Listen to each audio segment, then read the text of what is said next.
porque o senador Renan Calheiros conseguiu 31 assinaturas, 4 a mais que o necessário, para colocar em votação a proposta de emenda constitucional que amplia os poderes do Supremo Tribunal Federal.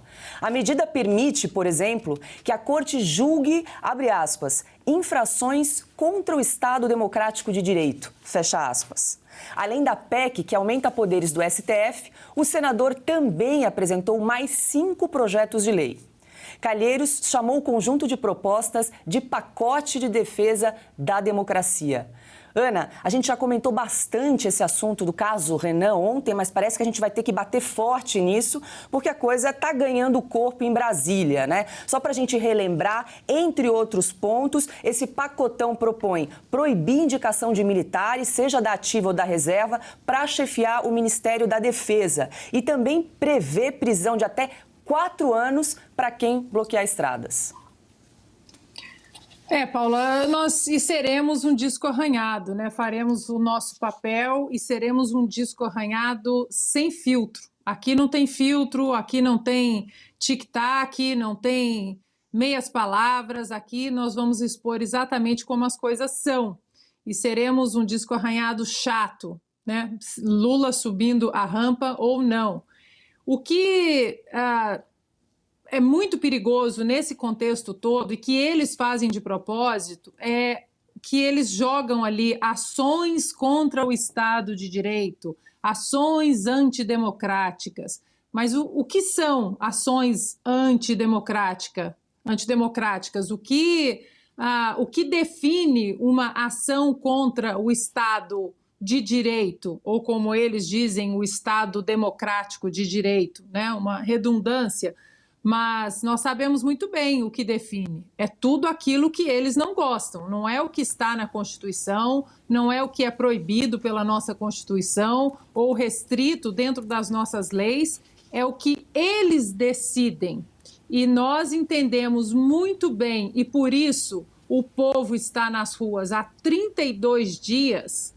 Nós sabemos muito bem que eles não querem uma democracia com o povo questionando. Nós vamos falar isso para sempre, não adianta. Eles querem continuar naquela mamata que sempre foi Brasília, que sempre foi as torres de marfim de Brasília, sempre comandaram a nossa república de cima, olhando o povo para baixo, né, alimentando o povo com pão e circo durante décadas, enquanto eles aparelhavam instituições, universidades, a própria imprensa.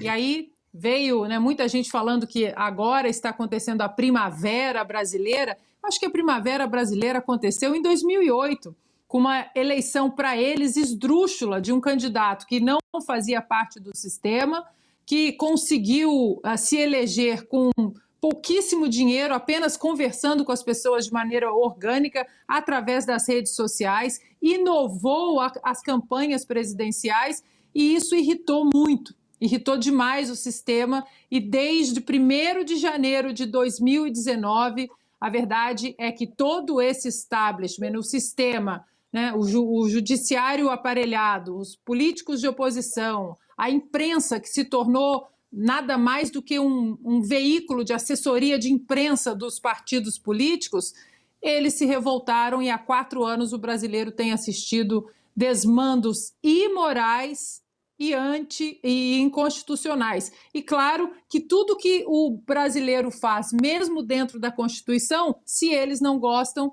eles colocam aí a categoria, a etiqueta de ação contra o Estado Democrático de Direito. Antes de passar a bola para o Guilherme Fiuza, eu quero só ler a lista dos 31 senadores que assinaram essa PEC proposta pelo senador Renan Calheiros, que vocês também conferem no site da Revista Oeste, revistaoeste.com.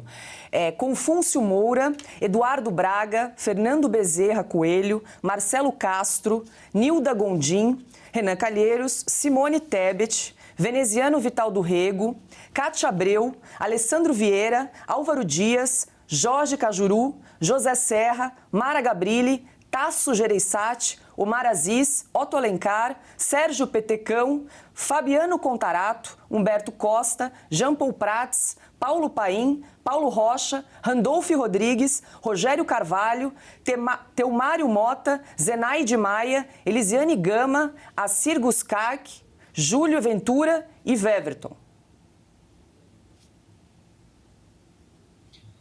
É comigo, né? Vou ter que comentar essa loucura dessa lista. Bom, Paulo, só sobre essa lista, eu vou falar do José Serra, né, do Álvaro Dias, talvez um pouco Fernando Bezerra Coelho, que chegou a ser aí uma sustentação do governo, né, por um tempo, como aqueles que ficarão na história, né? Já estavam, né, há um certo tempo meio como camaleões ali, né, apoiando, ou melhor, sabotando um governo legítimo, e agora eles assinam embaixo da ditadura.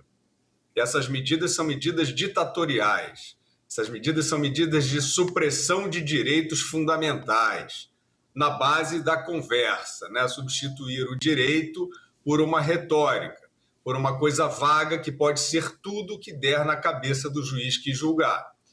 E o juiz que está julgando, entre outros, o que mais se destaca é aquele que é protagonista também do artigo do Zé Roberto Guzzo, um trecho lido pelo Augusto, que mostra, né, esse personagem como um herói desses que se dizem democratas, né, desses que se dizem progressistas, né, que fazem o L, se associam aí nesse final feliz, macabro, né, com todas as ironias possíveis. Esses estão sancionando abusos do Alexandre de Moraes, né? Eles estão sancionando atos absolutamente autoritários, ilegais, de perseguição, claríssimos de perseguição, né? Apontados por todos. Nós vimos o doutor Ives Gandra Martins, né, numa audiência histórica no Senado, mostrar como a democracia virou um conceito fluido na atual Suprema Corte brasileira. Não há dúvida alguma sobre isso, né? Não há nem controvérsia sobre isso. É um abuso manifesto. Esses todos, e eu acho que essa é a grande encruzilhada brasileira, que aí eu citei Serra, Álvaro Dias, principalmente, porque aqueles que já estiveram supostamente nesse chamado campo democrático e tal, não sei o quê, eles estão assinando embaixo da ditadura dessas medidas de retaliação ao cidadão, assinadas por Renan Calheiros. Renan Calheiros dispensa explicações.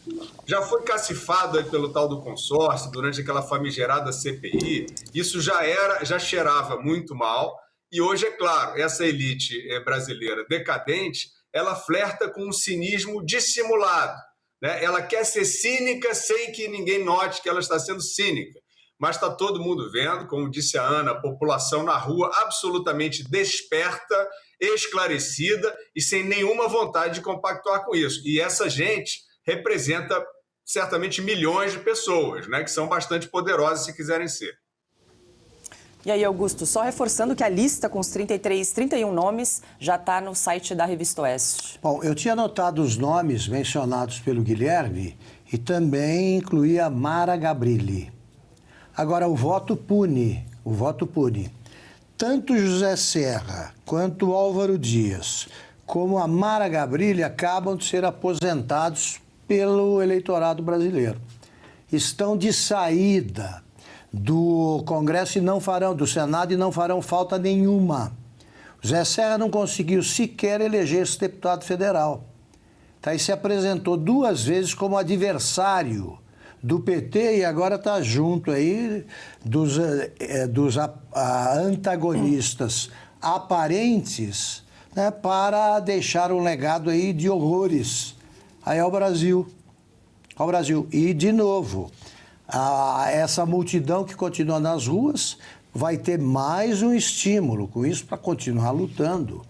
Não tem dúvida. Eu queria ler outro trecho do Zé Roberto Guzzo que se segue ao parágrafo que eu li, que é curto e exemplar. O ministro Alexandre de Moraes caça o passaporte de um jornalista que teve de se exilar nos Estados Unidos para escapar à sua perseguição pessoal. Multa em 23 milhões de reais um partido político cujo crime foi apresentar uma petição à Justiça Eleitoral com alegações de que houve irregularidades na última eleição. Quer que a polícia acabe à força com as manifestações diante dos quartéis. Faz dezenas, literalmente, de coisas assim, e a cada uma delas se torna mais sublime para artistas de novela, militantes do PT, PSOL e redondezas, advogados de corruptos, milionários de esquerda, jornalistas, etc, etc, etc. Neste etc pode-se incluir Renan Calheiros. O campeão de processos no Supremo está modificando a Constituição, porque é bom lembrar sempre que PEC é proposta de emenda constitucional. Muda a Constituição.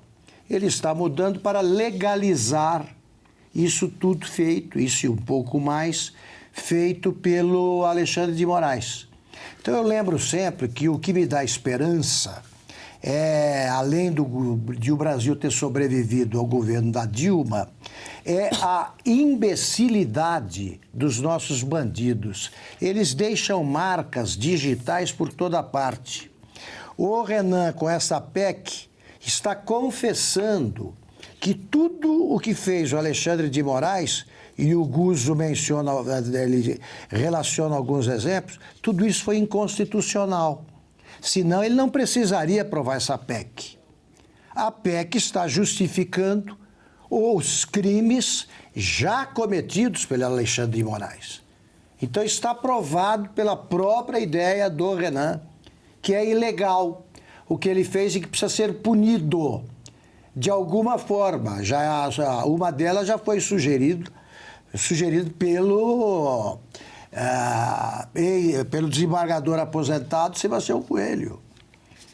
Há outras, mas está aqui confessando que é tudo irregular, tudo ilegal, que vem sendo feito pelo Supremo Tribunal Federal. Agora, olha, um caso de polícia querer mexer na Constituição, que deveria ter como guardião o Supremo Tribunal Federal, mostra a que ponto chegaram os roteiristas do faroeste à brasileira.